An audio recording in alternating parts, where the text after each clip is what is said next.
Have you ever twisted your wrist and felt that sharp pain and wondered if it's just a minor injury or something more serious? Wrist sprains are incredibly common, but knowing when to rest, when to get it moving, or when to seek help can make all the difference. So in this video, I'll break down all the signs of a wrist sprain, the best recovery strategies, and how to get back to full strength fast. I'm Stephen Bunting. I'm a specialist MSK Physiotherapist working in the UK. Welcome to my channel, where I discuss the common MSK problems that affect everyday people and the evidence-based treatments that can help.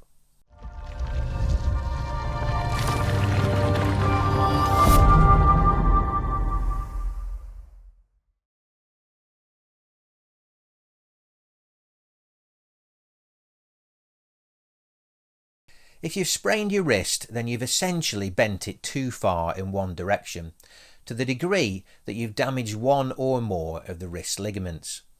Ligaments are strong bands of tissue made up of tough collagen fibres. There are very many ligaments around the wrist, which you can loosely divide up into the intrinsic ligaments, which are the deep, small ligaments that connect the small bones of the wrist together, and then the extrinsic ligaments, which are the larger strap-like ligaments that live on the outside of the wrist joint. And it's these extrinsic ligaments that are usually injured in a simple wrist sprain. They can be roughly divided up into four groups: the palmar ligament, the dorsal ligament, the ulnar collateral ligament, and the radial collateral ligament. And together they work like check straps to prevent the wrist from becoming overly stretched. But if they're subjected to excessive force, then they can become damaged, either stretched or torn. And so a wrist sprain is basically caused by a stretched or torn ligament. So an injury is always involved. You can't sprain a wrist ligament without knowing about it. So it's a common injury in sports, particularly racket or batting sports, catching sports, and it's also a common injury in golf. Away from sports, it's most commonly caused due to trips, slips and falls, when you might fall onto a hand and overstretch your wrist. I also see it in traffic accidents when someone's wrist might be jarred when holding onto the steering wheel at the point of impact. So the symptoms of a wrist sprain depend on the severity of the injury. Basically, how badly the ligaments have been stretched or torn. And we can classify ligament injuries into three grades. Grade 1 injuries are often called simple or minor sprains. You'll get a sharp pain after the injury, but you should be able to move the joint afterwards, although it might be a bit painful. There usually won't be any swelling or bruising, and the injury should get fully better over a few weeks without much treatment. It's thought that in grade 1 injuries, just a few fibres of the ligament have been overstretched. In grade 2 injuries, some of the ligament fibres will be torn, but crucially, enough fibres remain that the ligament can still do its job of keeping the wrist joint stable. Because we've now got some torn fibres though, the symptoms will be more intense, and the recovery time is going to be longer.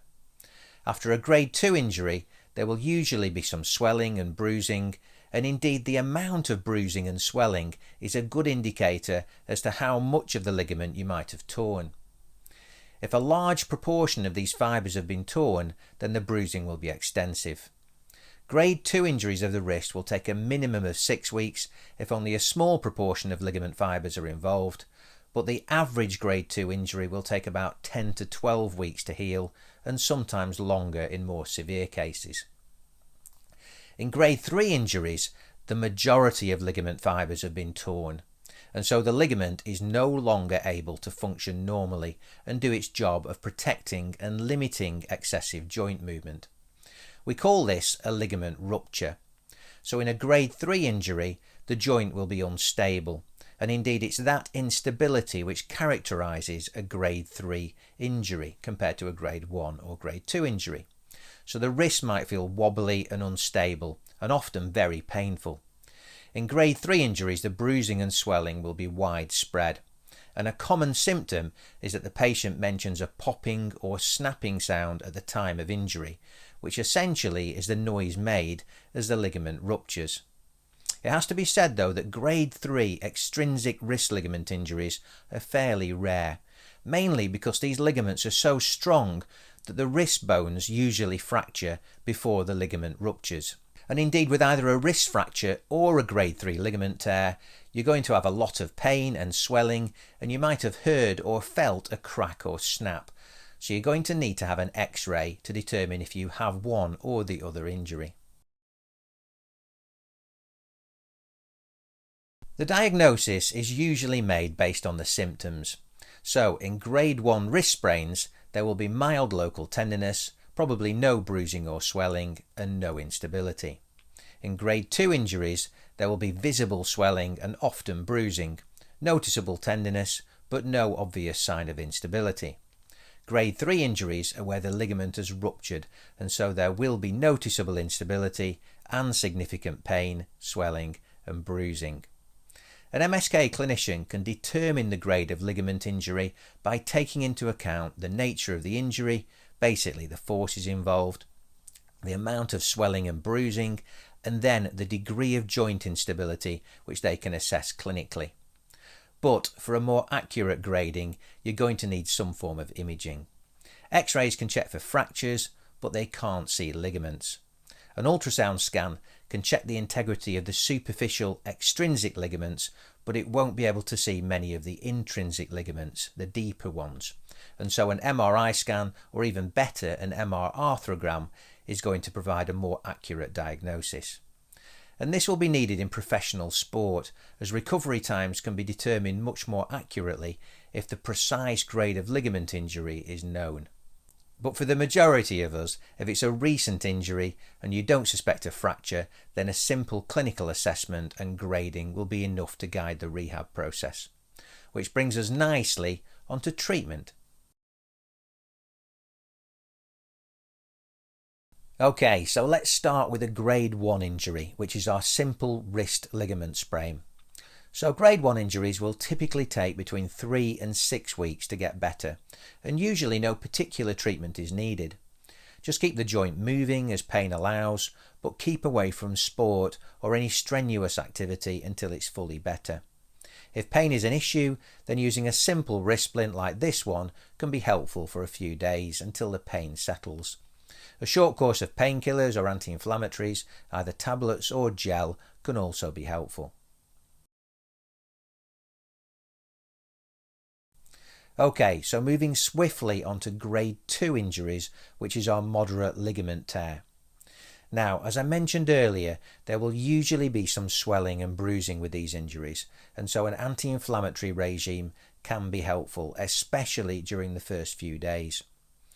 The RICE acronym is often recommended here.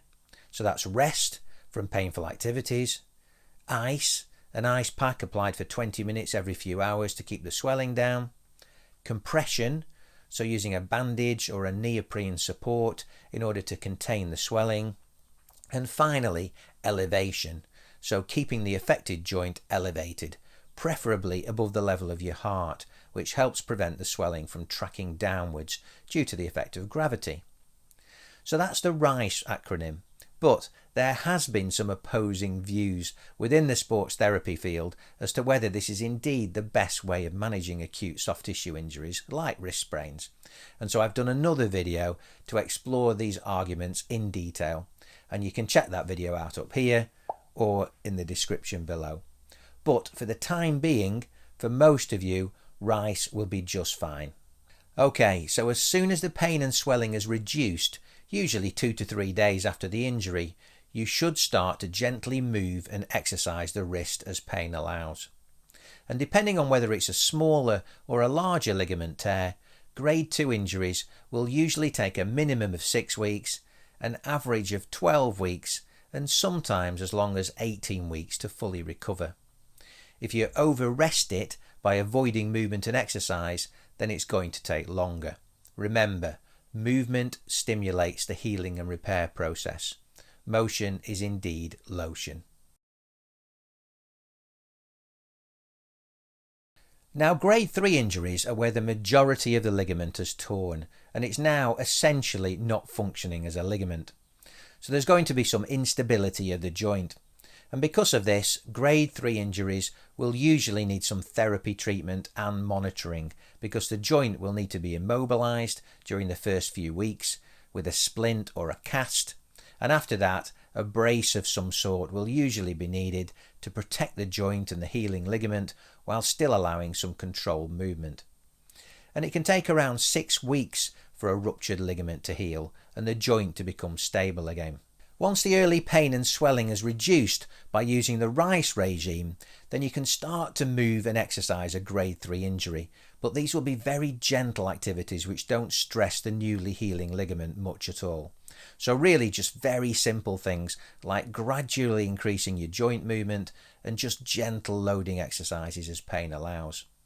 As soon as the joint becomes stable though, and the ligament heals, which is usually about 6 weeks, then you can start to slowly progress the rehab over a further 12 weeks or so. So a grade 3 ligament tear is going to take about 5 to 6 months to get fully better. Now before we get on to the rehab, just a quick word about grade 2 and 3 wrist injuries, because the symptoms of wrist pain and swelling immediately after injury are also the same as a wrist fracture. Now I know I mentioned this before, but I just want to emphasise that it's always worth getting an x-ray just to be sure, particularly if the swelling is very obvious, or if the wrist is misshapen, or if you felt or heard a crack or a snap at the time of injury. Okay, so with that warning done, on to the exercise program. And you can start this as soon as the pain has settled down in a grade 1 or 2 injury, and if you have a grade 3 injury, you'll need to wait at least 6 weeks before making a very gentle start. Now I've done a separate video which demonstrates a full wrist exercise program, which I'll link to up here and in the description. Just start gently with the level 1 stretches at first, and then progress to the level 2 and then level 3 strengthening exercises as pain allows. Of course, this is going to be best done under the supervision of a therapist, as every wrist sprain is different and it helps if you have a personalised plan. Now if you've had a wrist sprain and it hasn't got better, then you really need to see a specialist. There are some ligaments, particularly the intrinsic ones like the scapholunate ligament and the lunotriquetral ligament, that have a tendency not to heal when ruptured. Also, a tissue called the TFCC can become torn after a wrist injury, and it doesn't always heal and can cause ongoing pain and sometimes a clicking sensation over the little finger side of the wrist joint just here. Now, I've covered TFCC injuries in this video, but basically you're going to need to have an MRI scan, an MR arthrogram, or sometimes a wrist arthroscopy to check the status of these wrist ligaments and the TFCC. Additional treatments such as injections and sometimes surgery might be needed. Okay, well I think that's about it. I do hope the video has been helpful. Best of luck with your recovery, and do let me know in the comments how you get on. So until the next one, thanks very much for watching, take care, and bye for now.